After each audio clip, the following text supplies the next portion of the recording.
Classroom খেলার মতো হবে না, ক্যাম্পাসে প্লেগ্রাউন্ড থাকবে না, তাহলে খেলা কি মাথায় বসে খেলবে? প্রাথমিক শিক্ষা নিয়ে যখন কাজ করছি, আজকে আপনারা যে বসেছেন, আপনাদের জন্য অত্যন্ত গুরুত্বপূর্ণ শক্তভাবে চিন্তা করা, যা যা করবেন এগুলো কারিকুলামে আসলে কিভাবে ঢুকানো যায়।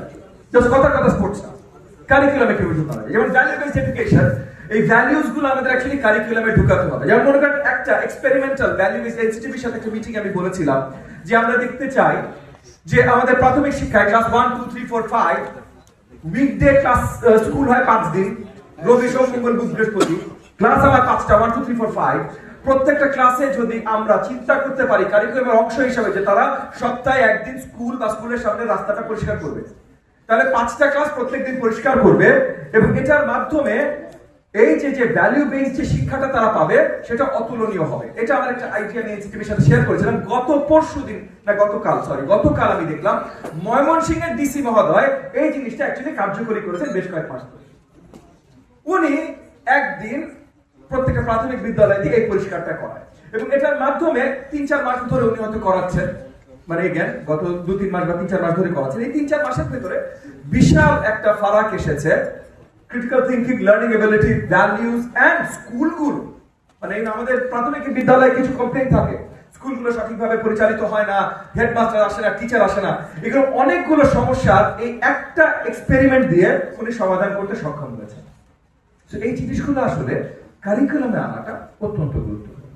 কারিকুলামের দায়িত্ব এনসিটিভি, কিন্তু এনসিটিভিকে এই কারিকুলাম প্রাথমিক শিক্ষা যারা দায়িত্বে আছে, ডিপিই, মপমি মন্ত্রণালয়, তাদের সাথে মিলেই কাজ করতে হবে এবং আপনারা সকলে তাদেরকে ফিডব্যাক দেবেন, আমাদের সকলকে ফিডব্যাক দেবেন কিভাবে এই জিনিসগুলো ভালোভাবে করা যেতে পারে।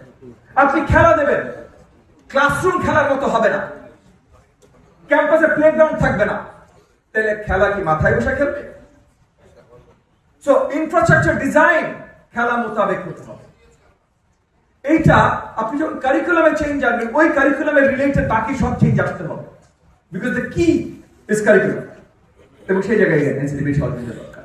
বাট সেই হিসেবে আমাদের বেসিক আমাদের বেশিরভাগ প্রাথমিক বিদ্যালয়গুলো 33% অ্যাটলিস্ট জমি আছে, অনেকগুলো আরো অনেক বড় আছে। 33% ভিতরে আপনি স্পোর্টস ফিল্ড, ক্রিকেট ফুটবল খেলার মাঠ ঢুকাইতে পারবেন না। তো আমার ভাই কিন্ডারগার্টেন 1 2 3 ছেলে পেলে খুব বেশি ক্রিকেট ফুটবল খেলবে না ভাই, তাদের দরকার প্লে, যে প্লের মাধ্যমে তারা শিখতে পারবে।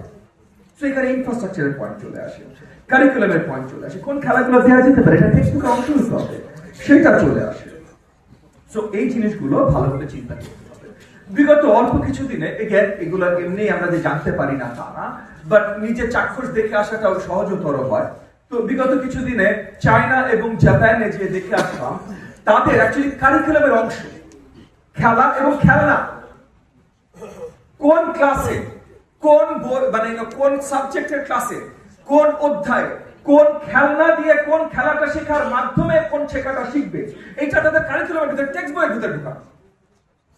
এনসিটিভি যেমন টেক্সট বই পাবলিশারদের সাথে কাজ করে, জাপানে চায়নাতে যারা কারিকুলামের কাজ করে তারা ওই খেলনার কোম্পানির সাথেও কাজ করে। খেলনার কোম্পানি, টেক্সট বইয়ের কোম্পানি এবং যারা কারিকুলামের দায়িত্ব আছে সবাই একসাথে একটা ট্রায়াঙ্গেল বা একটা সার্কেলে কাজ করে।